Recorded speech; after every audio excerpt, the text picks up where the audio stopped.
పరిశుద్ధమైన దేవా నాయనా, నీకు జీవము గల వాక్యము ద్వారా నీవు మాట్లాడమని, మమ్మలను సరిచేయమని, మమ్మల్ని సజీవులుగా ఉజ్జీవపరచమని, అయ్యా సేవకుడినైనా నన్ను నీ సిలువ చాటును మరుగుపరచుకొని నీ పరిశుద్ధాత్మ ద్వారా నీ యొక్క తలంపులు, నీ యొక్క మాటలు మాత్రమే నేను మాట్లాడగలిగినట్లుగా నాయన నీ సేవకునిగా నన్ను నీ ఆత్మ సహాయముతో నా కంఠస్వరమును, నాకు నీవిచ్చిన తలంపులను, నాకు నీవిచ్చిన మాటలను నీ ఆధీనములోకి తీసుకొని నిన్ను నువ్వు గణపరుచుకొని మహిమపరుచుకొని నీ ఆత్మ కార్యాలు మా సంఘములో చేయమని యేసు నామమున ఈ ప్రార్థన వేడుకుంటున్నాను తండ్రి, ఆమేన్.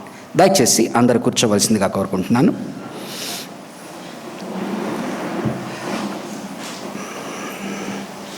ఈ దినము బ్యాప్టిస్ట్ చర్చ్ సంతోష్ నగర్ సంఘానికి ఎంతమంది అయితే దేవునిని ఆరాధించడానికి వచ్చారో వారందరినీ పేరు పేరున దేవుడు ఆశీర్వదించునుగాక.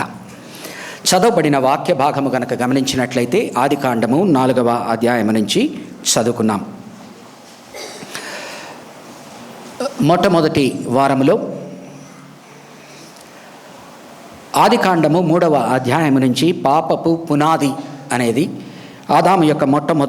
ఆదాము హవ్వల మొట్టమొదటి పాపాన్ని మనము మాట్లాడుకున్నాం. పాపం అన్నది ఆషామాషిగా పోయేది కాదని, పాపమునకు ఫలము పర్యవసనాలు ఉంటాయని పరిశుద్ధ గ్రంథము సునిశ్చితముగా మాట్లాడుతూ ఉన్నది.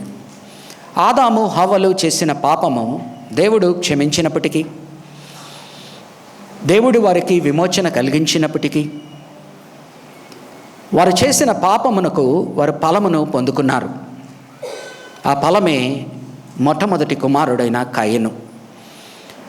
ఆ పాపపు ఫలము ద్వారా వారికి దేవుడిచ్చిన ఇంకొక గర్భఫలమైన హేబేలును కోల్పోవలసిన పరిస్థితులు ఏర్పడ్డాయి.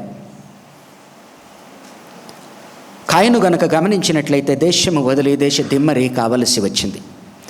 కయీను యొక్క సంతానము గనక గమనించినట్లయితే లోకానుసారమైన తరములుగా చెప్పబడుతూ ఉన్నది. అంత మాత్రాన దేవుడు తన బిడ్డలను వదిలేటువంటి వాడు కాడు. కాబట్టి ఏ స్థానములో అయితే హేబేలును కోల్పోయాడో ఆ స్థానములో షేతును దయచేసి షేతు నుంచి దైవ జనాంగాన్ని సృష్టించాడు. కాబట్టి ఒకవైపున దేవుడు కృపామయుడు ఉండగా, మానవుడు పాపి అయి ఉండగా, దేవుడు పాపములను శిక్షిస్తూనే క్షమించేటువంటి వాడు. కానీ దాని యొక్క ప్రభావము, దాని యొక్క ఫలము, ఫలితము, పర్యవసనాల నుంచి మనము తప్పించుకోలేము అని గుర్తు చేస్తున్నాడు. కానీ దేవుడు కృపామయుడు గనక ఆయన మానవ కోటిని ఆశీర్వదించడానికి ఒకరి బదులుగా ఇంకొకరిని లేపుకునేటువంటి వాడు. హేబేలు స్థానమున షేతును లేపాడు. షేతు సమయంలో ఆయన కుమారుడైన ఎనోషు పుట్టినప్పుడు దైవ ప్రార్థన ప్రారంభమైందంటున్నారు. కయీను నానాటికి రాను రాను దిగజారిపోతూ కయీను తరములు నాశనమైపోయినాయి. కయీను తరములు లోకానుసారముగా దీవింపబడ్డారు, బహు గొప్ప దీవెనలతో నింపబడ్డారు. కానీ దేవునికి ఇష్టలు కారని పరిశుద్ధ గ్రంథం చెప్తూ ఉన్నది. కానీ షేతు వంశస్థులైన వారి నుంచి నోవాహును తీసుకొచ్చి దేవుడు తరాలని ముందుకు తీసుకువెళ్ళి ఆశీర్వదిస్తున్నాడు. కాబట్టి యొక్క అమూల్యమైన పాఠాలని మనం గుర్తు చేసుకోవాలి. దీన్ని తలుచుకునేటువంటి సమయంలో దయచేసి అందరూ కూడా 4వ అధ్యాయము ఆదికాండంలో ఉండాలని కోరుకుంటున్నాను. ఆ వాక్య భాగంలోనే ఎక్కువ నేను గడుపుతాను కనుక దయచేసి మీరు అందరూ కూడా బైబిల్స్ తెరిచి 4వ అధ్యాయంలో ఉండాలని కోరుకుంటున్నాను. మరి దినము పరిశుద్ధాత్మ దేవుడు ప్రతి ఒక్కరితో సూటిగా మీ హృదయాల్లో దేవుడు మిమ్మల్ని మీరు పరీక్షించుకునేలా చేయాలని, ఆత్మావలోకనం చేసేలా చేయాలని, నా యందు కయీను ఉన్నాడా, నా యందు హేబేలు ఉన్నాడా, నేను నా జీవితము కయీను సంతతిలాగా ముందుకు వెళ్తున్నామా, లేకపోతే హేబేలు చనిపోయిన నీతిమంతుడిగా మిగిలిన స్థానంలో షేతునిచ్చాడు, ఆ సంతతిగా నీతిమంతులుగా ఆశీర్వదింపబడిన వారముగా నోవాహు సంతానముగా ఉండేటువంటి కృప మనం కలిగి ఉన్నామా అని ఎవరికి వారు ప్రశ్నించుకోవాలని నేను కోరుకుంటున్నాను. నా ప్రార్థన ప్రతి హృదయముతో ఈరోజు పరిశుద్ధాత్మ దేవుడు సూటిగా మాట్లాడాలని. నా తట్టు చూడకండి, వాక్యము తట్టు చూడండి, మీ హృదయాల్లోకి చూసుకోండి దయచేసి. ఈరోజు కయీనులో ఉండేటువంటి ఏ గుణమైనా మీలో గనక కనిపిస్తూ ఉంటే, నాలో కనిపిస్తూ ఉంటే దాన్ని గుర్తించి దాన్ని దూరపరుచుకున్న ఏళ్ళ మనకు ఆశీర్వాదం. అలాగున కాకుండా ఏలోక భాగ్యాన్ని చూసుకొని మన ముందుకు వెళ్ళిపోతూ దేవుడు ఆశీర్వదించబడిన బిడ్డలు అనుకుంటూ ఉంటే ఒకసారి మరలా తిరిగి ప్రశ్నించుకోవాలని, పరిశోధించుకోవాలని, సరిచేసుకోవాలని నా విజ్ఞాపన. కాబట్టి దయచేసి జాగ్రత్తగా ఈ వాక్యాన్ని వినండి. కయీను యొక్క జీవిత చరిత్ర కనుక చూస్తే, ఆయన దేవుడి ద్వారా పొందుకున్నానని తన తల్లి అయిన హవ్వ నమ్ముతూ ఉన్నది. 1వ వచనం రాజు కనుకుంటే అప్పుడప్పుడు దయచేసి నా నోట్స్ని కూడా స్లైడ్స్గా వేయవలసిందిగా కూడా కోరుకుంటున్నాను అప్పుడప్పుడు. So that I'm following the text and I have a text and I have a notes, అప్పుడప్పుడు డిస్టర్బెన్స్ లేకుండా. 1వ వచనం కనుక చూసినట్లయితే, ఆదాము తన భార్య అయిన హవ్వను కూడినప్పుడు ఆమె గర్భవతి అయి కయీనును కని, యెహోవా దయ వలన నేను ఒక మనుష్యుని సంపాదించుకున్నాను అనెను. నీకు నాకు కుమారుడు పుట్టంగానే, కుమార్తె పుట్టంగానే దేవుని దయ వల్లనే నాకు పుట్టాడు అనుకుంటాం కదా. అలాగనే ఆవిడ అంటూ ఉన్నది, మేమైతే పాపం చేశాము, కానీ దేవుని దయ వలన నేను ఒక కుమారుణ్ణి సంపాదించుకున్నాను, ఒక మనుష్యుణ్ణి సంపాదించుకున్నాను. కయీను చేపట్టిన వృత్తి కనుక చూస్తే సేద్య వృత్తిని చేపట్టాడు. పొలము దున్నుకోవడం ప్రారంభించాడు. చూడండి 2వ వచనం, కయీన్స్ ప్రొఫెషన్. తరువాత ఆమె అతని తమ్ముడగు హేబేలును కనెను. హేబేలు గొర్రెల కాపరి, కయీను భూమిని సేద్యపరుచువాడు. కయీను పొలము పంటను సేద్యపరుస్తూ ఉన్నాడు. దాని నుంచి ధాన్యం వస్తూ ఉన్నది, దాని నుంచి భుజించేటువంటి శక్తి వస్తూ ఉన్నది. ఆదామును అతని సంతానాన్ని ఏదేను తోటలో నుంచి బయటికి పంపించాడు. కొంత కష్టపడడానికి త్రావు ఇచ్చాడు, కానీ పొలము పండుతూ ఉన్నది. గొర్రెల మందలు నిండుగా ఉంటున్నాయి. కాబట్టి ఇరువురికి కూడా సంపదనిచ్చాడు. పుట్టిన ఇరువురు కుమారులకి కూడా సంపదననిచ్చాడు. హేబేలునేమో గొర్రెల కాపరిగా చేశాడు. ఆయన దగ్గర కూడా గొర్రెల మందలు బహు గొప్ప ఉన్నాయి. ఈయన కూడా పొలం పంటలు కయీను కూడా సంపాదించుకుంటున్నాడు. ఇరువురు కుమారులు కూడా చక్కగా ఉన్నారు కదా. 3వ వచనం చూస్తే, కయీను తనకు దేవునితో సంబంధ బాంధవ్యాలు పెట్టుకునేటువంటి ప్రక్రియలో దేవునికి ఏమి ఇవ్వాలని ప్రయత్నించాడు. హేబేలు దేవునితో సత్సంబంధాలు పెట్టుకోవడానికి హేబేలు దేవునికి ఏమి ఇవ్వాలని కోరుకున్నాడు. 3వ వచనం చూ. కొంతకాలమైన తరువాత కయీను పొలము పంటలో కొంత యెహోవాకు అర్పణగా.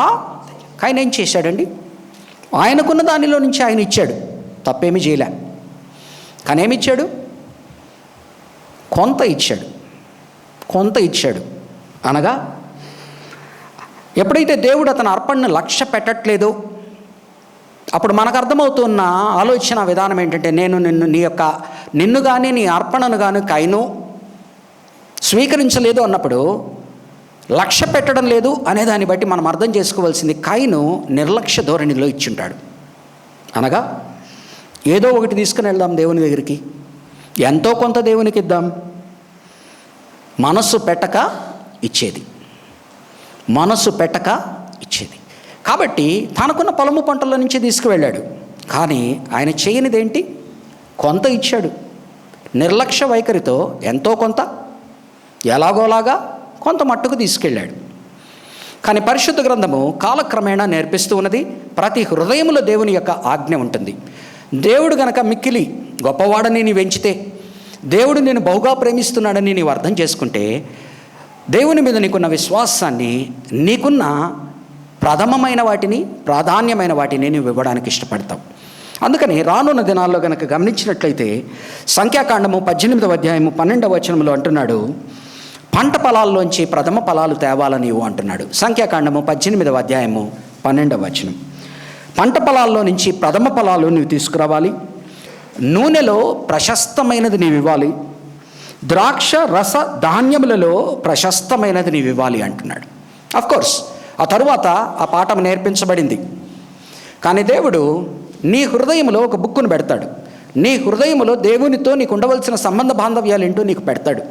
దాన్ని బట్టి నీవేది చేస్తున్నావో ఆయనకు అర్థమవుతుంది. అందుకని ఆయన కయీను అర్పణను కానీ లక్ష్య పెట్టలేదట. ఎందుకని? అతను వెజిటేరియన్ తెచ్చాడనా? అతను ధాన్యం తెచ్చాడు, మాంసం తేలేదనా? కానీ గమనించవలసింది చూడండి, హేబేలు అర్పించిన దాన్ని బట్టి కయీనులో ఏమి లోటు అయి ఉన్నదో మనకు అర్థమవుతుంది. కయీనుగా చూసినప్పుడు ఏమి లోటు అయిందో మనకు అర్థం కాదు. కానీ కొంత అనే మాటలో ఎంతో కొంత ఏదో విధంగా మనస్సు పెట్టక ఇచ్చినట్టు. ఎందుకంటే లక్ష్య పెట్టెను అనే వర్డ్ నుంచి అతని నిర్లక్ష్య వైఖరి మనకు కనపడతా ఉన్నది. హేబేలు గనక గమనిస్తే చూడండి 4వ వచనము. హేబేలు కూడా తన మందలో హేబేలు కూడా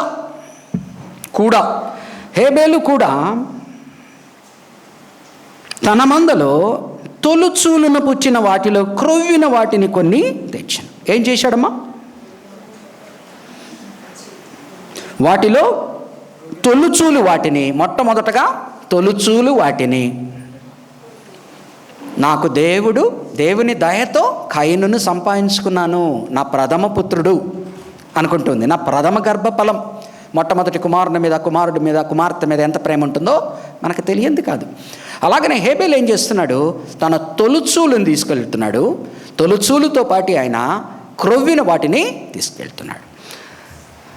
ఎగ్జోడస్ 13వ అధ్యాయము 2వ వచనము. ఒక్కసారి నాతో పాటు 13వ అధ్యాయము. ఈ పాఠ్యభాగాలన్నీ ఆ తర్వాత మనకు పరిశుద్ధ గ్రంథం నేర్పించేది. కానీ పరిశుద్ధ గ్రంథము నీతో మాట్లాడక ముందరనే నీ హృదయంలో ఆయన పరిశుద్ధమైన ఆజ్ఞలు పెట్టున్నాడని గుర్తు చేసుకో. పరిశుద్ధ గ్రంథ జ్ఞానానుసారముగా నీకు తెలిసేది కొంత అయితే, దానికన్నా ముందర నీ హృదయం నీకు తెలిసి వచ్చేలా పెట్టి ఉంటాడు. 13వ అధ్యాయం 2వ వచనం. ఇజ్రాయేలులో మనుష్యుల యొక్కయు పశువుల యొక్కయు ప్రథమ సంతతి అనగా ప్రతి తొలుచూలు పిల్లను నాకు ప్రతిష్ఠించుము, అది నాది అని చెప్పాను. 12-13 వచనాలు. ప్రతి తొలిచూలు పిల్లను నీకు కలుగు పశువుల సంతతిలో ప్రతి తొలిచూలు పిల్లను యెహోవాకు ప్రతిష్ఠింపవలెను, వానిలో మగ సంతానము యెహోవాది అగును. ప్రతి గాడిద తొలి పిల్లను వెలగిచ్చి విడిపించి దానికి మారుగా గొర్రె పిల్లను ప్రతిష్ఠింపవలను. అనగా గాడిద ద్వారా వారికి సంపాదన వస్తుంది కనుక it is A domestic beast, అనగా దాన్ని మోసేది కనుక దాని నుంచి లాభం వస్తుంది కనుక లాభదాయకమైన గాడిదను కనుక నువ్వు పెట్టుకోవాలి అంటే మొదటి పిల్లను నువ్వు గొర్రెను బలిచ్చి గాడిదను ఉంచుకో, అంటే మూల్యము చెల్లించు. వెలయిచ్చి విడిపించి దానికి మారుగా గొర్రె పిల్లను ప్రతిష్ఠింపవలను. అట్లు దానిని విడిపించని ఎడల దాని మెడను విరగదీయవలెను. నీ కుమారులలో తొలిచూలి అయిన ప్రతి మగవానిని వెలయిచ్చి విడిపించ.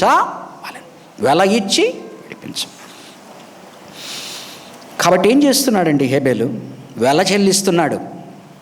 He's paying a price. నీవిచ్చేటువంటి అర్పణ నీవు విలువైనది, వెల చెల్లించేదై ఉండాలి. అందుకని దావీదు అర్నౌను కళ్ళమును కొనుక్కునేటువంటి సమయంలో రాజుగా అర్నౌను అంటున్నాడు, అయ్యా నువ్వు రాజువి, చిన్నపాటి డబ్బుతో ఏం సంబంధం, ఈ అర్నౌను కళ్ళాన్ని నువ్వు తీసుకో అంటున్నాడు. దానికి దావీదు అంటున్నాడు, నేను కష్టపడి సంపాదించిన డబ్బును మూల్యముగా చెల్లించనిదే నేను నీ యొక్క కళ్ళాన్ని కొనను అంటున్నాడు. అనగా for everything there is a price. So Abel is paying the price. ఏ విధముగా? తను దేవుణ్ణి ఎంత ప్రేమిస్తున్నాడో తొలిచూలుని ఇస్తున్నాడు. అంటే మనలోంచి ఫస్ట్ వచ్చిన దానిలో శక్తి ఉంటుందని దానిలో క్రొవ్విన వాటిని ఇస్తున్నాడు. ఎందుకంటే లేవీకాండము 3వ అధ్యాయము 16వ వచనంలో కనుక చూస్తే దేవునికి ఆ కొవ్వు అనేది ఏదైతే ఉన్నదో అది ఆయనకు సమర్పించినప్పుడు, దాన్ని దహించినప్పుడు ఆ సువాసన ఆయన అంటే the best of the best you are giving to God. కాబట్టి దేవునికి హేబేల్ ఏమి ఇస్తున్నాడంటే లక్ష్య పెడుతున్నాడు, తొలిచూలుని ఇస్తున్నాడు, పైపెచ్చు క్రొవ్వు రక్తము. ఆ తొలిచూలు ఇందాక చదవబడిన నిర్గమకాండంలో ఎగ్జోడస్ 13వ అధ్యాయంలో కనుక చూస్తే ఆ తొలిచూలు వాటి గురించి ఎందుకు మాట్లాడుతున్నాడంటే, ఐగుప్తులో ఉన్న తొలిచూలును ప్రతిదాన్ని నేను చంపివేసినప్పుడు ఆ సంహారకుడు ఇజ్రాయేలీ జనాంగములో తొలిచూలును చంపడం లేదు గనక ఆ తొలిచూలును నువ్వు దేవునికి ఇవ్వవలెను. ఒకవేళ దాన్ని తిరిగి తీసుకోవాలంటే నువ్వు మూల్యము చెల్లించవలెను. కాబట్టి హేబేలు రక్తమును చిందిస్తున్నాడు. ఎందుకనగా రక్తము చిందింపబడనిదే, పాపక్షమాపణ లేదు, అది దేవునికి అంగీకారమో కాదు. ఎప్పుడైతే రక్తము చిందింపబడుతుందో అప్పుడే పాప క్షమాపణ. కాబట్టి ఆదాము నుంచి పుణికి పుచ్చుకున్న పాపము ఎప్పుడైతే ఆదామును తప్పించడానికి ఒక అమాయకమైన జంతువుల్ని చంపి వాటి యొక్క చర్మములతో వారికి తొడిగినప్పుడు ఆదాము హవ్వ ఏదో నేర్చుకున్నారు. They have learned something. కయీను గనక గమనించినట్లయితే మొట్టమొదటి సంతానమైన వాడు దేవుడు లక్ష్య పెట్టని రీతిగా, అలక్ష్యమైన రీతిగా, నిర్లక్ష్యముగా ఆయనకు ఏదో కొంత పడేస్తే చాలు అనుకుంటున్నాడు. కానీ హేబేలు మాత్రము నా దేవునికి నేను శ్రేష్టమైనది ఇస్తాను, ప్రథమమైన తొలిచూలునిస్తాను, క్రొవ్విన వాటినిస్తాను, పైపెచ్చు రక్తము చిందించనిదే నా తండ్రి నుంచి నేను పుణికిపుచ్చుకున్న పాపము క్షమింపబడదు అని అర్థం చేసుకున్నాడు. అందువలన హేబేలును ఆయన స్వీకరిస్తున్నాడు. చూడండి 4వ వచనము 2వ భాగం. యెహోవా హేబేలును అతని అర్పణను లక్ష్య పెట్టెను, కయీనును అతని అర్పణను ఆయన లక్ష్య పెట్టలేదు. జాగ్రత్తగా వినండి, తెలిసిన పాఠమే మరొకసారి. He is not rejecting the offering. Before he is rejecting the offering, he is rejecting the person. He is rejecting the person. ఎందుకని? ఇవ్వవలసిన విలువ, ఇవ్వవలసిన ఘనత, ఇవ్వవలసిన మహిమ దేవునికి ఇవ్వకుండా ఏదో కొంత నేను దేవునికి పడేస్తే దేవుడు తృప్తి పడతాడు అనుకుంటే అతను రాయి కాదు ఏదో కొంత తీసుకెళ్ళి ఇవ్వడానికి. అతను రాయి కాదు నీ దొంగ సంపాదనలో ఏదో కొంత వెళ్ళి ఉండిలో వేయడానికి. ఆయన రాయి కాదు నువ్వు ఏది ఇస్తే ఆయన అబ్బాయి ఇచ్చాళ్లే చాలని తృప్తి పడ్డానికి. ఆయన నీ హృదయమును చూస్తున్నాడు. Are you giving your best or are you giving whatever you feel like which doesn't hurt you? నిన్నేదైతే నొప్పించదో, నీకేదైతే ఒక స్వీట్ బాక్స్లో మనకు ఒక అసార్టెడ్ స్వీట్స్ వచ్చింది అనుకోండి, మన కొరకు మనం ఏం తీసుకుంటామండి? దానిలో ఉన్న ప్రశస్తమైనది మనం తీసుకుంటాము. ఆ తర్వాత మన బిడ్డలకో వచ్చిన గెస్ట్కో ఇస్తాం. అందరు గమనించారా? మీ ఇంటికి ఏదైనా స్వీట్స్ పెట్టి ఎవరైనా తెచ్చిచ్చారు, కొన్నారు అనుకోండి, మీకు కావాల్సింది తీసి పక్కన పెట్టుకుంటారు. ఇది నాది, నాకు ఇష్టం, దీన్ని ఎవరు తాకండి. అందరు చేస్తారమ్మా? నేనే చేస్తానా? ఏంటి? నాకు ప్రశస్తమైనది, నాకు నచ్చినది, ఇంకొకరికి దీని తర్వాత సెకండరీ. సో దేవుణ్ణి కయీను ఆలోచించిన విధానము సెకండరీగా ఆలోచించాడు, ప్రైమరీగా ఆలోచించలేదు. కాబట్టి కయీను అర్పణను ఆయన లక్ష్య పెట్టలేదు, హేబేలును ఆయన అర్పణను లక్ష్య పెట్టాను. కాబట్టి నీవు ఎంత దేవునికి ఇస్తున్నావు అన్నదానికన్నా ఏ హృదయముతో ఇస్తున్నావు, ఆయనని ఏ స్థానంలో పెట్టి ఇస్తున్నావు అన్నది ముఖ్యం. ఎక్కువ ఇచ్చిన వారు ఆశీర్వదింపబడతారని కాదు, తక్కువ ఇచ్చిన వారిని దేవుడు లెక్క చేయడని కాదు. నువ్వు ఇచ్చేటువంటి హృదయం ఏంటి?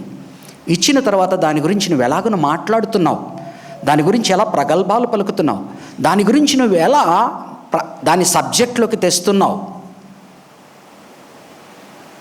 If you are given to God, you will forget what you are given to God because it is given to God.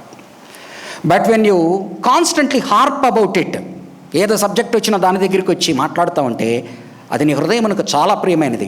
ఆయన హృదయమునకు ప్రియమైనదో కాదు, నీ హృదయమునకు ప్రియమైనదని నీవు అనుకుంటున్నావు గనక దాని గురించి నీవు ప్రస్తావిస్తున్నావు. ఆయన హృదయానికి నచ్చినది ఇచ్చినప్పుడు అది చిన్నదా పెద్దదా కాదు, అది త్యాగపూరితంగా ఉంటుంది, ఆయన ఘనపరిచే రీతిగా ఉంటుంది, ఆయన్ని ప్రథమ స్థానంలో పెట్టే రీతిగా ఉంటుంది. కాబట్టి హేబేలును అతని అర్పణను ఆయన స్వీకరించెను, కయీనును అతని అర్పణను లక్ష్య పెట్టలేదు, తిరస్కరించెను.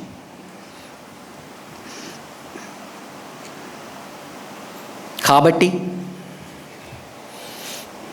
చూడండి 5వ వచనం. కయీనును అతని అర్పణను ఆయన లక్ష్య పెట్టలేదు, కాబట్టి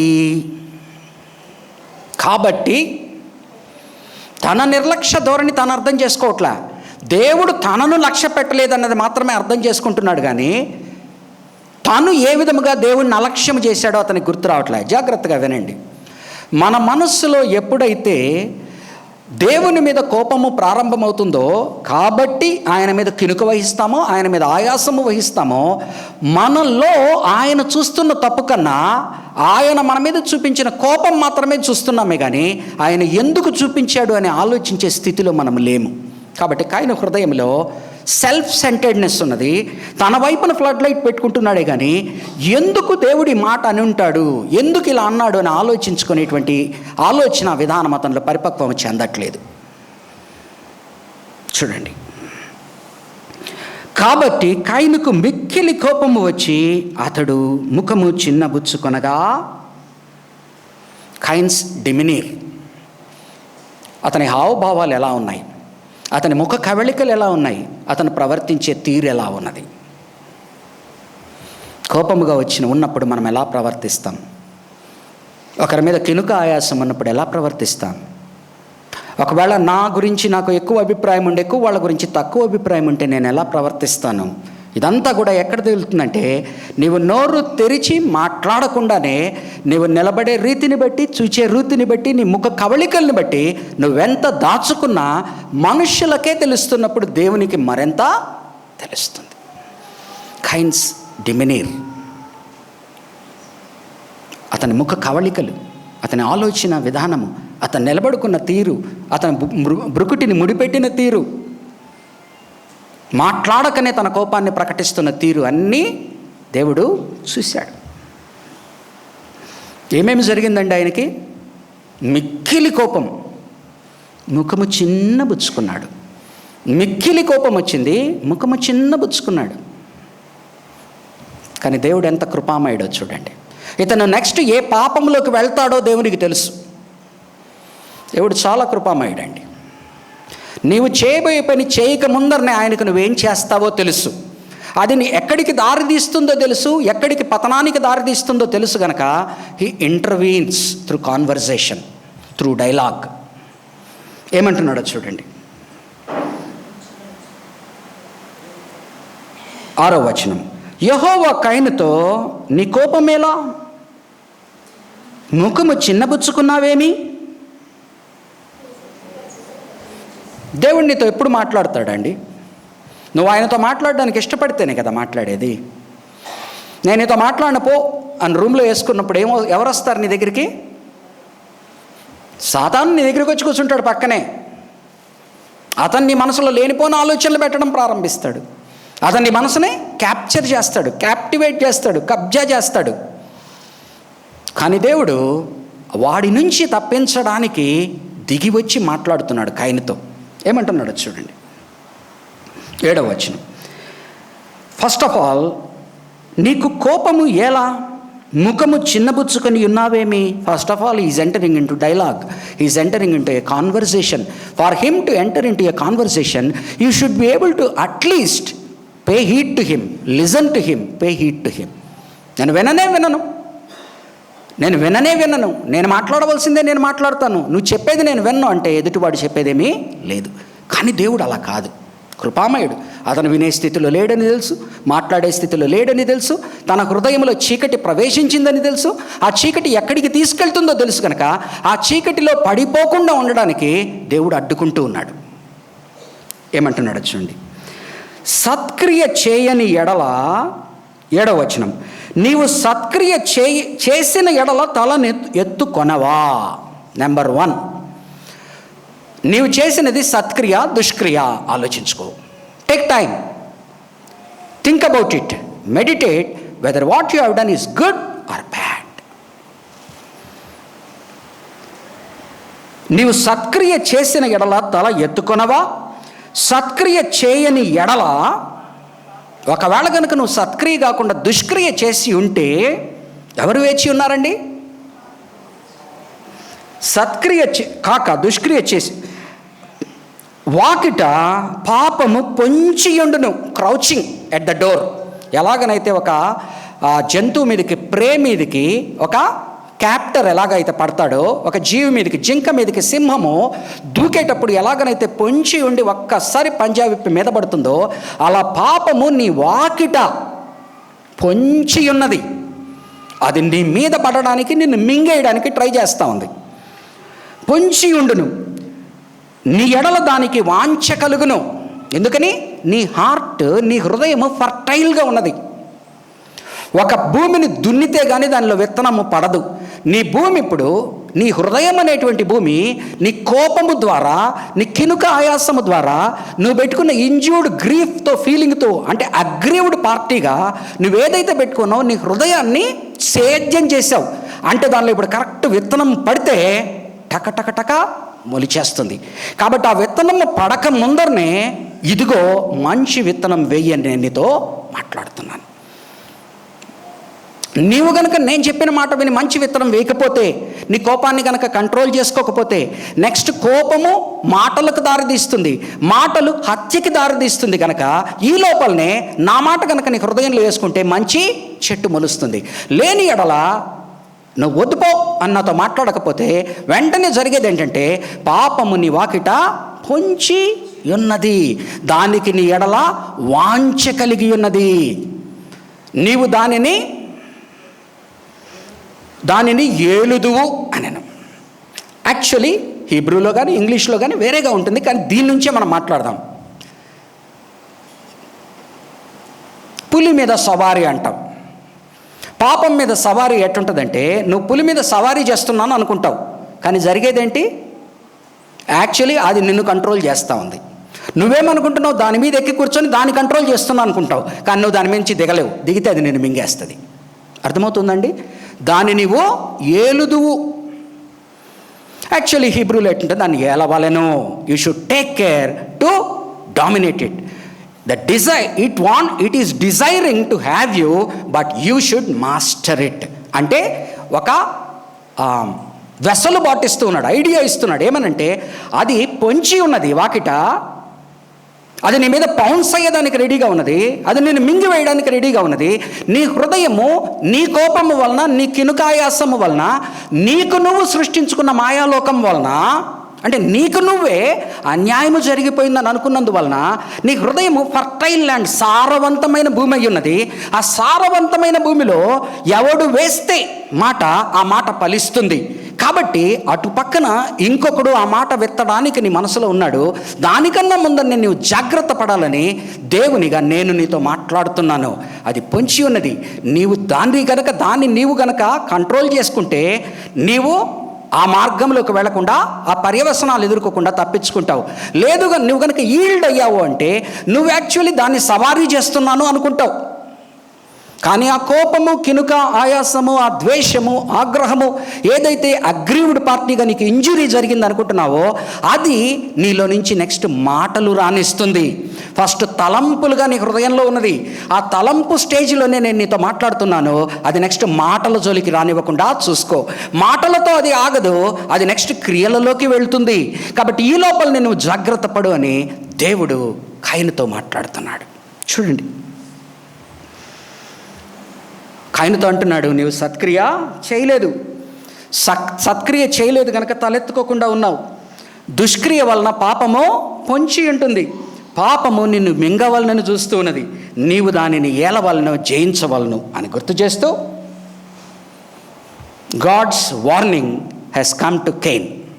weather Cain heeds to it or not, it is left to him. అర్థమైందండి? దేవుని మాట కయీను దగ్గరికి వచ్చేసింది. కయీను, జాగ్రత్తయ్యా, నీ హృదయము దారి తప్పిపోతూ ఉన్నది. నీ హృదయంలో విత్తనము పడబోతూ ఉన్నది. ఆ విత్తనం పడేదానికి సారవంతమైనవన్నీ సిద్ధపరచుకొని ఉన్నది. ఆ విత్తనం అక్కడ పడంగానే మొలుస్తుంది. ఆ విత్తనం అక్కడ పడకుండా ఉండేటట్టుగా జాగ్రత్త పడు. నా నోటి మాట అనేటువంటి విత్తనం దాంట్లోకి తీసుకో, మంచి వృక్షం వస్తుంది, మంచి ఫలం వస్తుంది. జాగ్రత్తయ్యా, లేకపోతే అది నిన్ను జయిస్తుంది, నీవు దాని కంట్రోల్లోకి వెళ్ళిపోతావు. ఒకనాడు ఆదాము హవ్వ వలె నీవు ఉండవలసిన అవసరం లేదయ్యా. ఒకనాడు హవ్వ చేసిన తప్పు, ఆదాము చేసిన తప్పు మరలా నువ్వు చేయవలసిన అవసరం లేదు. సాతాను సర్పం వచ్చి ఆ యొక్క మాట హృదయంలో వేయబట్టే కదా హవ్వ కదయింది. ఈరోజు ఆ మాట మరలా సర్పం వచ్చి నీ హృదయంలో వేయబోతా ఉన్నది. వేయబోయే లోపలనే నేను ఆనాడు ఆదాముకి నా ఆజ్ఞనిచ్చి అతన్ని జాగ్రత్త పరిచాను, దాన్ని తప్పాడు. ఈరోజు మరొకసారి నీ దగ్గరికి వచ్చి మరలా నేను హెచ్చరిక దాడి చేస్తున్నాను. కాషన్, వార్నింగ్ అని బోర్డు పెడతాం మనం, ట్రయాంగిల్ వేసి రెడ్ మార్క్ పెట్టి, 2 స్కల్ అండ్ బోన్స్ పెట్టి. అలా God is warning Cain. God is forewarning Cain not to go into the wrong path. తలంపు దేనికి దారి తీస్తుందండి? తలంపు దగ్గరే ఆపేయి అంటున్నాడు. తలంపు దగ్గరే ఆపేయి. తలంపును మాటల్లోకి తీసుకురావద్దు. నీ కోపంలో ఉన్నప్పుడు నువ్వు మాట్లాడడం ప్రారంభిస్తే నువ్వు మాట్లాడిన మాట మిగిలిపోతుంది. ఆ మాటను మళ్ళీ వెనక్కి తీసుకోలేవు. ఆ మాటను సమర్థించుకోవడానికి, ఆ మాటను పెంచి చేయడానికి ఇంకా నువ్వు చుట్టుపక్కల వేరేవన్నీ చేస్తావు. మళ్ళీ దాన్ని బట్టి క్రియల్లోకి వెళ్తావు. కాబట్టి తలంపు దగ్గరనే కనుక నువ్వు తీసేస్తే నీకు జరిగే మంచిని నువ్వు మాటల దాకా తీసుకెళ్ళావు, క్రియల దాకా తీసుకువెళ్తే ఆ తర్వాత వెనక్కి రాని పరిస్థితులు వచ్చేస్తుంది. కయీను, జాగ్రత్త పడయ్యా, జాగ్రత్త పడు అంటున్నాడు.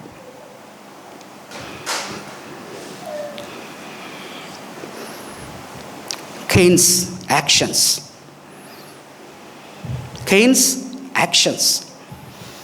కెయిన్స్ యాటిట్యూడ్ ఏంటో దేవుడు చూపించాడు. కెయిన్స్ హార్ట్ కండిషన్ ఏంటో చూపించాడు. And he has forewarned him that next you are going to speak words, you are going to do something, resist doing it. వెంటనే చూడండి, కయీను 8వ వచనం, కయీను తన తమ్ముడైన హేబేలుతో మాటలాడెను.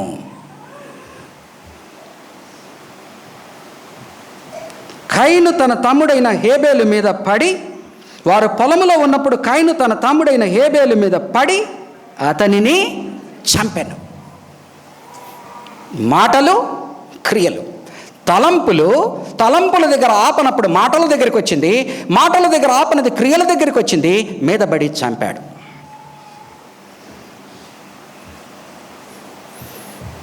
ఏం మాట్లాడుకుంటారండి? కయీను హేబెలు ఏం మాట్లాడుకుంటారు? స్పార్క్స్ వచ్చుంటాయా?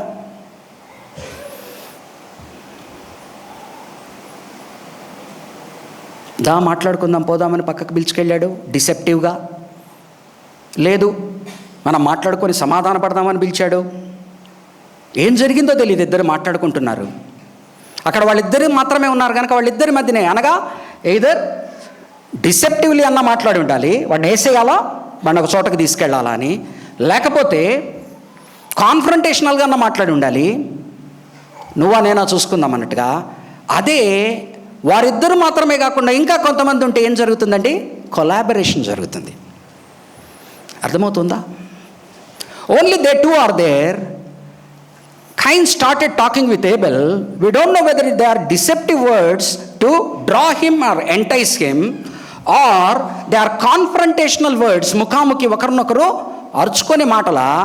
వాళ్ళిద్దరే ఉన్నారు కనుక ఇక్కడ తాగొచ్చు, ఇంకొక 4-5 ఉన్నారనుకోండి, ఏం జరుగుతుందండి? కొలాబరేషన్ అనగా కలుస్తారు, కొలాబరేటివ్. సో మాటలు దేనికి దారి తీశాయి? అతని మీద పడెను, అతనిని చంపెను. నీ తలంపు, నీవు దేవుని యందు సరిగ్గా లేవు గనక, దేవునికి నచ్చేదేది నచ్చిందేదని అర్థం చేసుకోకుండా నువ్వు ఏదిస్తే అది దేవుడు తృప్తి పడతాడు అనుకున్నావు గనక, దేవుడు అతని అసంతృప్తిని వెలిబుచ్చినప్పుడు నీ హృదయ స్థితిని నువ్వు పరీక్షించుకోవలసినది పోయి, నీవు ఆ కోపాన్ని తాపాన్ని పెంచుకొని, ఈర్ష్యాసూయల్ని పెంచుకొని, కినుక ఆయాసాన్ని పెంచుకొని, ఆగ్రహాన్ని పెంచుకొని, ఏ మాయాలోకమైతే సాతాను చుట్టినదో నీ హృదయంలో ఆ మాయాలోకం వచ్చేసింది. ఆ లోకంలో నువ్వు ఎంట్రెన్స్ అయిపోయావు. నువ్వు మాట్లాడిందే రైట్ అనిపిస్తూ ఉంది, నువ్వు చేసిందే రైట్ అనిపిస్తూ ఉంది, కానీ దేవుడు నీతో ఏం మాట్లాడాలనుకుంటున్నాడో నువ్వు వినే స్థితిలో కూడా లేవు. నీ మాటే నీకు వినపడతా ఉంది, నీదే రైట్ అనిపిస్తూ ఉంది. ఇంకా కనుక చుట్టుపక్కల ఉంటే వారిదే రైట్ అనిపిస్తుంది. ముందుకు వెళ్ళిపోతూ ఉన్నావు. అది ఎక్కడికి దారితీస్తుంది?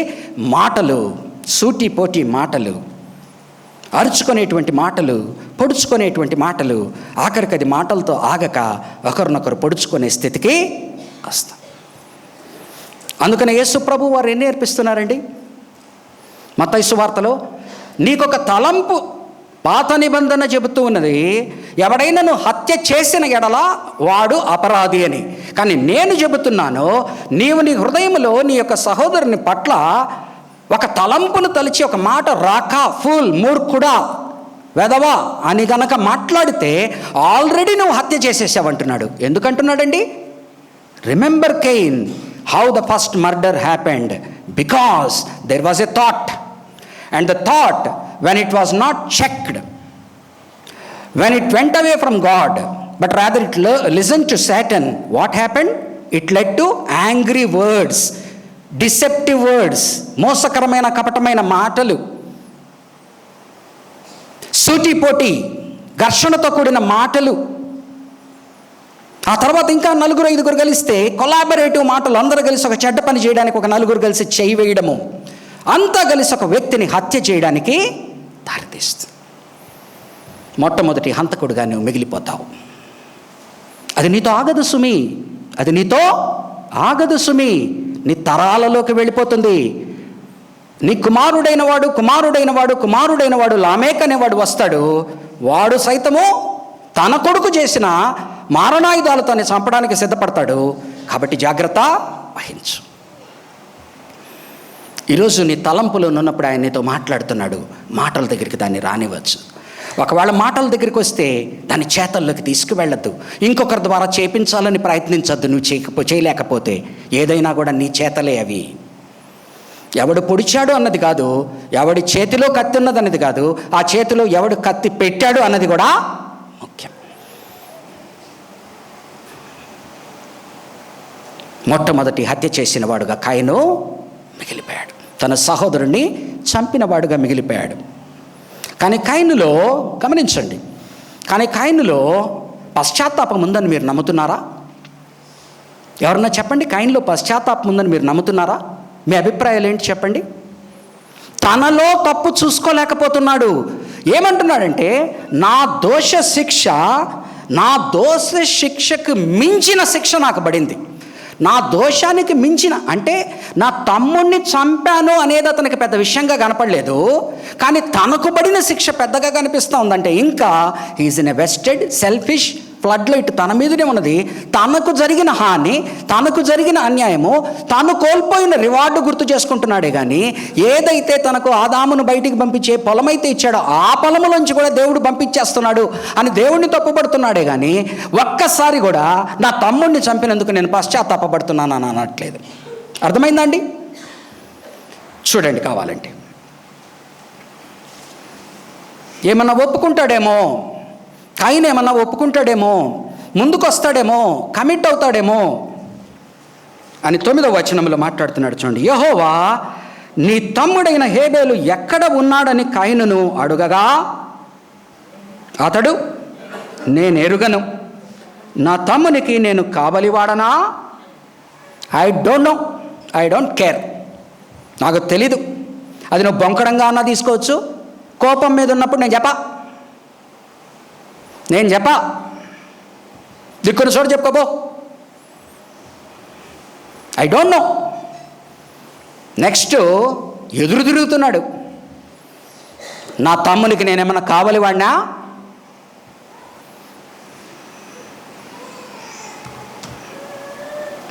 ఎదురు తిరుగుతున్నాడు. Am I my brothers keeper? దేవునితో మాట్లాడే తీరు తెన్నులు ఎలాగనున్నాయో చూడండి. నేను చెప్పా, ఎదురు తిరుగుట. అండ్ నేనేమైనా నా తమ్ముడిని కావలిగాయడానికి ఉంచావా నువ్వు? వాడిది వాడు చూసుకోవాలి కదా. చంపింది ఇతను, పక్కకి తీసుకెళ్ళింది మాట్లాడింది ఇతను, చంపింది ఇతను. కానీ దేవునితో మాట్లాడుతున్న తీరు, కయీన్స్ రిబెలియన్. అతని హార్ట్లో ఇసుమంత కూడా పశ్చాత్తాపము లేదు. God's verdict. దేవుడు మాట్లాడుతున్నాడు. అప్పుడు ఆయన, నీవు చేసిన పని ఏమిటి? నీవు చేసిన పని ఏమిటి? ఎవరితో మాట్లాడండి ఈ మాట? హవ్వతో ఒకరోజు అన్నాడు, అమ్మా ఏం చేసేసావమ్మా తెలిసి తెలియకుండా? నీవు చేసిన పని ఏమిటి? 3వ అధ్యాయం 13వ వచనం. అదే కయీనుతో అడుగుతున్నాడు, అమ్మా అయ్యా తెలియకుండా ఎంత పని చేసావయ్యా నువ్వు చేసిన పని ఏంటయ్యా? దీని పర్యవసనాలు ఏంటో నీకు తెలుసా? దీని ఫలితము నీ కుటుంబంలో నీ తరాల మీద ఏముంటుందో నీకు తెలుసా? నువ్వు చేసిన పని ఏమిటి? ఎంత బాధాకరమైన విషయం చూడండి. ఆ తరువాత మళ్ళా చేసేసాను ఆయన బాధపడిన ప్రయోజనమో లేకుండా దేవుడు ఆ ప్యాథోస్ను మనం గమనించాలా. నువ్వు చేసిన పని ఏమిటి? Do you understand the consequences of this? Do you know where it will lead to in your family? Do you know where it leads to in your sons and daughters and in the future generations? అర్థమవుతుందయా నీకు అంటున్నాడు. నువ్వు చేసిన పని ఏమిటి? నీ తమ్ముని రక్తము యొక్క స్వరము నేలలో నుండి నాకు మొరబెట్టుచున్నది. కావున నీ తమ్ముని రక్తమును నీ చేతిలో నుండి పుచ్చుకొనుటకు నోరు తెరిచిన ఈ నేల మీద ఉండకుండా నీవు శపింపబడిన వాడవు. ఇంతవరకు దేవుడు తన నోటితో సర్పాన్ని శపించాడు, భూమిని మానవునికి ఆహారం ఇవ్వకుండా ఉండేటట్టుగా శపించాడే కానీ మనిషిని ఇంతవరకు శపించలేదు. ఆయన ఆదామును శపించలేదు, హవ్వను శపించలేదు. కానీ మొట్టమొదటిసారిగా కయీనుతో అంటున్నాడు, నువ్వు శపింపబడిన వాడవు, యు ఆర్ కర్స్డ్. ఏదైతే సాతానును మాత్రమే ఆయన అన్నాడో, తన బాధను ఓర్చుకోలేక దేవుడు ఏ బాధనైతే తనను పెట్టాడో మనిషి, ఆ మనిషి దేని నుంచి అయితే అన్నం తీసుకుంటున్నాడో ఆ భూమిని శపించాడు కానీ సాతానును శపించాడు కానీ ఆదామును హవ్వను ఆయన శపించలా. కానీ మొట్టమొదటగా కయీనుతో అంటున్నాడు, నీవు శాపగ్రస్తుడు. నీవు శపింప the first cursed man, because in spite of the warning God gave, he did not heed to the warning, rather he sold himself to Satan because of the condition of his heart. 12వ వచనం, నీవు నేలను సేద్యపరచునప్పుడు అది తన సారమును ఇక మీదట నీకు ఇయ్యదు, నీవు భూమి మీద దిగులు పడుచు దేశదిమ్మరివయ్యుందువనెను. అందుకు కయీను, పశ్చాత్తాపం లేని మాటలు చూడండి, ఎక్కడ కూడా తప్పు చేశానయ్యా అని ఒక్క మాట కూడా మాట్లాడట్లా. ఒక్క మాట కూడా నేను తప్పు చేశానని మాట్లాడలేదు. పాపము చేసినవాడు ఆ పాపంలో ఇంకా కూరుకుపోతూ ఎదురు తిరుగుతూ నెక్స్ట్ స్టేజ్కి వెళ్ళిపోయేటువంటి పాప హృదయ స్థితిని గమనిస్తూ, నీవు అందుకు కయీను, నా దోష శిక్ష నేను భరించలేనంత, నా తమ్మునికి నేనేం చేశానదే నేను ఒక్క నిమిషం కూడా గుర్తుకు రాలా. నాకు పడిన శిక్ష గొప్పది, పెద్దది. అంటే నాకు అన్యాయం జరిగిపోయింది. అంతేగాని నువ్వు నీ సహోదరుడికి ఏం అన్యాయం చేసావన్నది మాత్రం అతనికి ఒక్క నిమిషం కూడా గుర్తురాలా. ఇది పాపపు శక్తి అండి. This is the power of the sin. This is the captivating power of sin. This is the rebellious power of sin, that it will not be able to identify its own wrong, but rather it tries to see wrong in others' actions. తన పాపము తనకి కనపడలేదు. నా దోష శిక్షకు మించిన శిక్ష నువ్వు నాకేసావయ్యా, ఏమి న్యాయవంతుడివయ్యా నువ్వు? ఇది న్యాయమేనా నీకు? ఆయన ఏమంటున్నాడు? హేబేలు రక్తం లోపల నుంచి అరుస్తూ ఉందయ్యా నాకు అంటున్నాడు. అయినప్పటికీ దేవుడు కృపామయుడండి. కయీను ఇంత చేసినా, కయీను మీద ఆయన చూపే కృప చూస్తే, ఈరోజు నేను తప్పు చేసినా, నీవు తప్పు చేసినా, మనము మన తప్పును గ్రహించలేకపోయినా, మన తప్పుకు మించిన శిక్ష మనకు పడిందని మనము మొరబెట్టినా, ఆయన వేసిన శిక్ష కరెక్టే కానీ దాని యందు కూడా కృప చూపేటువంటి దేవుడు. చూడండి, నా దోష శిక్ష నేను భరించలేనంత గొప్పది, నేడు ఈ ప్రదేశము నుండి నన్ను వెళ్ళగొట్టితివి, నీ సన్నిధికి రాకుండా వెలివేయబడి దిగులు పడుచు భూమి మీద దేశదిమ్మన్నయుందును, కావున నన్ను కనుగొని వాడెవడో వాడు నన్ను చంపును. నేను ఇంకొకరిని చంపింది నాకు ఏ కష్టము కలిగించలేదు, కానీ నన్ను ఇంకొకటి చంపేస్తాడని భయం మాత్రం, అర్థమైందండి? నేను ఇంకొకరిని చంపాను అనే భయం ఇసుమంతా కూడా లేదు, కానీ నన్ను చంపేస్తారనే భయం మాత్రం బోల్డ్ అంతా పాపపు శక్తి అది. యెహోవాతో అనెను. అందుకు యెహోవా అతనితో, కాబట్టి ఎవడైనను కయీనును చంపిన ఎడల వానికి ప్రతిదండన 7 అంతలు కలుగుననెను. మరియు ఎవడైనను కయీనును కనుగొని అతనిని చంపకయుండునట్లు యెహోవా అతనికి ఒక గుర్తు 2 విధాలుగా రక్షించాడు. ఎవరు నిన్ను చంపకుండా వారిలో భయం పెడతాను అన్నాడు. రెండవది, ఎవడైనా నిన్ను చంపడానికి వస్తే నేను కృపతో నీ మీద పెట్టేటువంటి మచ్చను చూసేవాడు, ఇతను దేవుని కుమారుడు, ఇతన్ని కనుక తాకితే నాకు శిక్ష పడుతుందని వాడు భయపడతాడు అంటున్నాడు.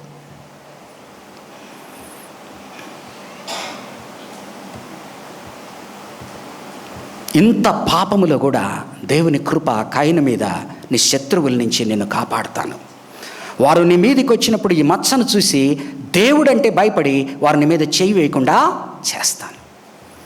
ఇంత గొప్ప కృప పొందుకున్న కయీను లోకానుసారముగా బయటికి వెళ్ళాడు. కుమారుల్ని కన్నాడు, కుమార్తెల్ని కన్నాడు. అతని 7వ తరమైన కుమారుడు లేస్తున్నాడు, లామేక్ అనేటువంటి వాడు. మొట్టమొదటగా ద ఫస్ట్ మర్డరర్ కయీను అయితే, ద ఫస్ట్ పాలిగమిస్ట్, 2 భార్యల్ని చేసుకున్నవాడు లామేకు లేస్తున్నాడు. లేయడమే కాకుండా ఒకరిని చంపుతున్నాడు. చంపినప్పుడు ఏమంటున్నాడంటే, కయీను కనీసము దోషము అనే మాట వాడుతున్నాడు. లామేకు ఏమంటున్నాడంటే దోషము అనే మాట కూడా వాడకుండా, కయీను చంపిన వాడికి 7 అంతల శిక్ష అయితే నన్ను చంపిన వాడికి 77 వంతుల శిక్ష అని తన కుమారుడైన తుబాల్కైను ఏ యొక్క మారణాయుధాలు చేశాడో ఆ మారణాయుధాలు తీసుకుని ఇంకొకరిని వెళ్ళి చంపాడు. ఆదాము పాపము కయీనుతో ఆగలేదు. కయీను పాపము కయీనుతో ఆగలేదు. లామేకు దగ్గరికి వెళ్ళేటప్పటికి లోకానుసారమైన తరాలు పుట్టాయి. కయీను కనీసం మర్డర్ చేసి కనీసం దోషం అనే మాట అన్న వాడుతున్నాడు, కానీ లామేకు దోషం అనే మాట వాడకుండా, ఎవడైనా నన్ను చంపిన ఎడల మా ముత్తాత అయిన కయీనుకు ఎవడైనా వాడి మీద పడితే 7 ఇంతల శిక్ష ఉందంటున్నాడు. నా మీద పడితే చూసుకో, నేను ఎవరి కొడుకునయ్యా? కయీను కొడుకును. నేను ఎవరి కొడుకునయ్యా? కయీను కొడుకును. 77 సార్లు వాడికి శిక్ష పడుతుంది అని బోస్ట్ చేస్తా ఉన్నాడు. పాపము ప్రబలిపోయింది. తన కుమారుడు చేసిన మారణాయుధాలే వాటినే తీసుకెళ్ళి ఇంకొకరిని చంపుతున్నాడు.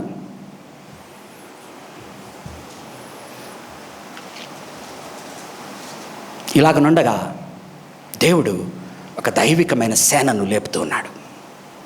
ఒక దైవికమైన సేనను లేపుతూ ఉన్నాడు. కయీను ఈ విధంగా ఉన్నాడా? కయీను 7వ తరము వాడైన లామేకు అలాగున్నాడా? నో. నేనుండగా దేవుని ప్రజలకు లోటు రానివ్వను. సాతాను ఎంతమంది అయినా తన ప్రజల్ని ప్రిపేర్ చేసుకొని నేను దేవుని ప్రజలను లేపుకుంటాను. 26వ వచనం, 25, 20. ఆదాము మరలా తన భార్యను కూడినప్పుడు ఆమె కుమారుని కని కయీను చంపిన హేబేలునకు ప్రతిగా దేవుడు నాకు మరి ఒక సంతానమును నియమించిననుకొని అతనికి షేతు అను పేరు పెట్టెను. మరియు షేతునకు కూడా కుమారుడు పుట్టెను. అతనికి ఏనోష్ అను పేరు పెట్టెను. అప్పుడు యెహోవా నామమున ప్రార్థన చేయుట ఆరంభము అయినది. There started a godly clan which started depending upon the Lord in prayer. Not false prayer, but real prayer. There is a false prayer and there is a real prayer. ప్రార్థన మీద ఆధారపడ్డము ప్రారంభించారు. అతని కుమారుడు ఎలాగున్నా అండి? అతనికి 7వ తరములో ఒకడు పుట్టాడు. కయీనుకు 7వ తరములో ఒకడు పుట్టాడు. ఆదాము నుంచి కయీను ద్వారా 7వ తరములో పుట్టిన లామాకు కయీను కన్నా దుష్టుడై ఉంటే ఆదాముకు హేబేలు బదులుగా ఇచ్చిన షేతు ద్వారా పుట్టినవాడు ఒకడున్నాడు, ఏనోషు. అతని మునిమనవుడైన హానోకు ఎలాగనున్నాడంటే చూడండి, 5వ అధ్యాయము 21 నుంచి 24 వరకు చదువుతున్నాను. హానోకు 65 ఏండ్లు బ్రతికి మెతుషెలేను కనెను. హానోకు మెతుషెలేను కనిన తర్వాత 300 ఏండ్లు దేవునితో నడుచుచు కుమారులను కుమార్తెలను కనెను. హానోకు దినములన్నీ 365 ఏండ్లు. హానోకు దేవునితో నడిచిన తరువాత దేవుడు అతన్ని తీసుకొని పోయిన కనుక అతడిక లేక పోయాను. దేవునితో అధిరోహణమయ్యాడు. ప్రార్థనలో ఉన్న తరము, దేవునితో సత్సంబంధాలు పెట్టుకున్న తరము ఆఖరికి దేవుడు తనతో పాటి నీతిమంతుల గుంపులలో తీసుకొని పోయినవాడు. కయీను సంతానము ఆ యొక్క ఫ్లడ్లో, ఆ యొక్క వరదలో, ఆ యొక్క జలప్రలయంలో కొట్టుకుపోయారు. కానీ షేతు జనాంగమైన నోవాహును ఆ తరములో నీతిమంతుడిగా ఎంచి అతన్ని లేపుకొని అతనికి 3 కుమారుల ద్వారా ఈ లోకాన్నంతా తిరిగి పునర్ప్రారంభించాడు దేవుడు.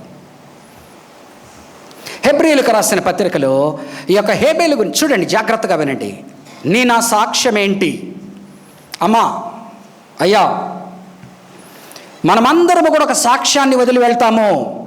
ఈరోజు కోపంలో తాపంలో మనము పనులు చేయవచ్చు, కోపంలో తాపంలో మాట్లాడవచ్చు, కోపంలో తాపంలో చేయకూడని పనులు చేసి మన పిల్లల్ని నడిపించుకోవచ్చు. కానీ ఒకనాడు నీ సాక్ష్యం అనేది మిగిలిపోతుంది. కొన్ని వేల ఏళ్ళు అయిన తర్వాత ఈ హేబేలు గురించి చనిపోయాడు, బిడ్డలు లేకుండా చనిపోయాడు, తరములు లేకుండా చనిపోయాడు. ఆ హేబేలు గురించి హెబ్రీ పత్రిక ఏమంటామన్నది, ఈ హానోకు 365 ఏళ్ళు మాత్రమే బ్రతికాడు, మిగతా వాళ్ళు 900 ఏళ్ళు బ్రతికితే. కానీ ఈ హానోకు గురించి ఏం మాట్లాడుతూ ఉంది? కయీను నిండు జీవితం జీవించాడు, గొప్ప పట్టణాలు కట్టాడు, గొప్ప సాంప్రదాయాలను నెలకొల్పాడు. పట్టణాలు కలిపే సాంప్రదాయము, ఆ యొక్క వాయిద్యాలు నెలకొల్పేటువంటి సాంప్రదాయము, అలాగనే మారణాయుధాలు చేసేటువంటి సాంప్రదాయము, పట్టణాలను గడుతూ పెద్ద పెద్ద రాజులు అతని నుంచి వచ్చారు. కానీ ఇరువురు గురించి బైబిల్ ఏం మాట్లాడుతూ ఉన్నది? ఈరోజు నీవు హేబేలు గుంపులో ఉండాలనా, షేతు గుంపులో ఉండాలనా, నోవాహు గుంపులో ఉండాలనా, లేదా దేవుడు నిన్ను ముందరగా వార్న్ చేసినప్పుడు కూడా నీవు సాతానుకు అమ్మబడి నీవు గనక ఒకవేళ కయీను గుంపులో గనక కలిసిపోతే, నేను మాట్లాడేది కాదు, పరిశుద్ధ గ్రంథం ఏం మాట్లాడుతూ ఉంది? ఆఖరికి మన సాక్ష్యము, మనం చనిపోయిన తర్వాత ఆ శవపేటిక దగ్గర అందరూ మంచి మాటలే మాట్లాడతారు, కానీ ఆ తర్వాత మన సాక్ష్యము నిరంతరము నిలిచిపోతుంది. చూడండి, హెబ్రీయులకు రాసిన పత్రిక 11వ అధ్యాయము, ఈ రెండింటిని చదివి ముగించుకుందాం. హెబ్రీయులకు రాసిన పత్రిక 11వ అధ్యాయము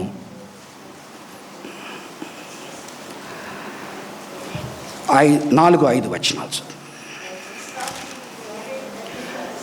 4వ, విశ్వాసమును బట్టి హేబేలు కయీను కంటే శ్రేష్టమైన బలి దేవునికి అర్పించెను. దేవుడు అతని అర్పణలను గురించి సాక్ష్యం ఇచ్చినప్పుడు, God himself is testifying about Abel. సాక్ష్యం ఇచ్చినప్పుడు అతడు ఆ విశ్వాసమును బట్టి నీతిమంతుడని సాక్ష్యము పొందెను. అతడు మృతి నొందియు ఆ విశ్వాసము ద్వారా మాటలాడుచున్నాడు. విశ్వాసమును బట్టి హానోకు మరణము చూడకుండానట్లు కొనిపోబడెను. అతడు కొనిపోబడక మునుపు దేవునికి ఇష్టుడై ఉండనని సాక్ష్యము పొందెను. కాగా దేవుడు అతని కొనిపోయెను గనుక అతడు ఇక కనపడా లేదు. కయీను సాక్ష్యం ఏంటో చూడండి. ఎవరితో ఉన్నాడో, కయీను పేర్లు ఎవరితో కలిపి ఉన్నాడో చూడండి. యూదాపత్రిక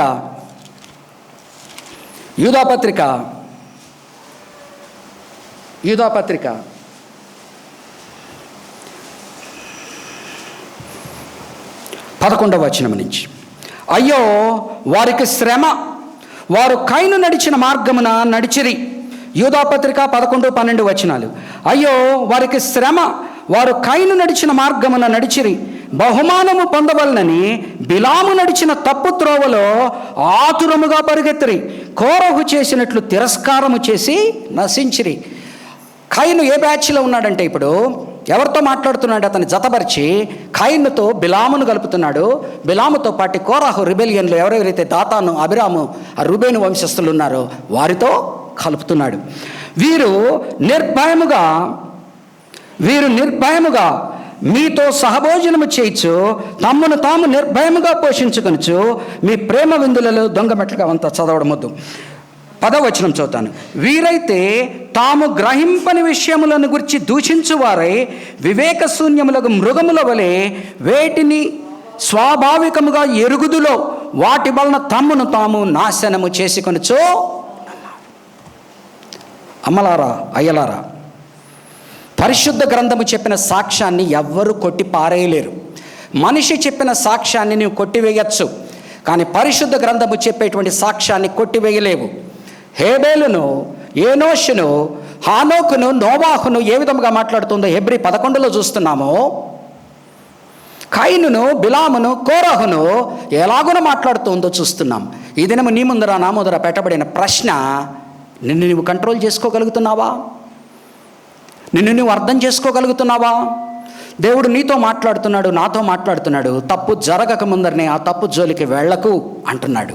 ఒకవేళ తప్పు జోలికి వెళ్ళినా నిన్ను కాపాడే దేవుడైన వాడు నీ నుంచి క్షమాపణ కోరుకుంటున్నాడు. ఆ క్షమాపణ నువ్వు దేవునితో కనుక మాట్లాడితే నీ దోషానికి తగిన శిక్ష అనుభవిస్తా అని మాట్లాడతావు. ఈ దోషానికి శిక్షకు మించినది అన్నవు అనవు. కాబట్టి హేబేలు సాక్ష్యము ఒకవైపు నిలబడి ఉన్నది. షేతు జనాంగం యొక్క హానోకు సాక్ష్యం ఒకవైపు నిలబడి ఉన్నది. కయీను సాక్ష్యము, లామేకు పేరు మెన్షన్ కూడా చేయలేదు. ఆ తర్వాత 7వ తరమైన లామేకు గురించి, 7వ తరమైన హానోకు గురించి గొప్పగా మాట్లాడుతున్నారే కానీ 7వ తరమైన లామేకు గురించి ఎవరు ఎక్కడ మాట్లాడట్లేదు. కాబట్టి నీకు నాకు ఏమి కావాలి? నేను చనిపోయిన తర్వాత ఏం మాట్లాడాలని కోరుకుంటున్నావు నా గురించి? నేను మాట్లాడిన సాక్ష్యం ముఖ్యమా? ఇక్కడ ప్రజలు మాట్లాడిన మాట ముఖ్యమా? దేవుడు నీవు పోయిన తర్వాత నీ గురించి చెప్పే సాక్ష్యము ముఖ్యమా?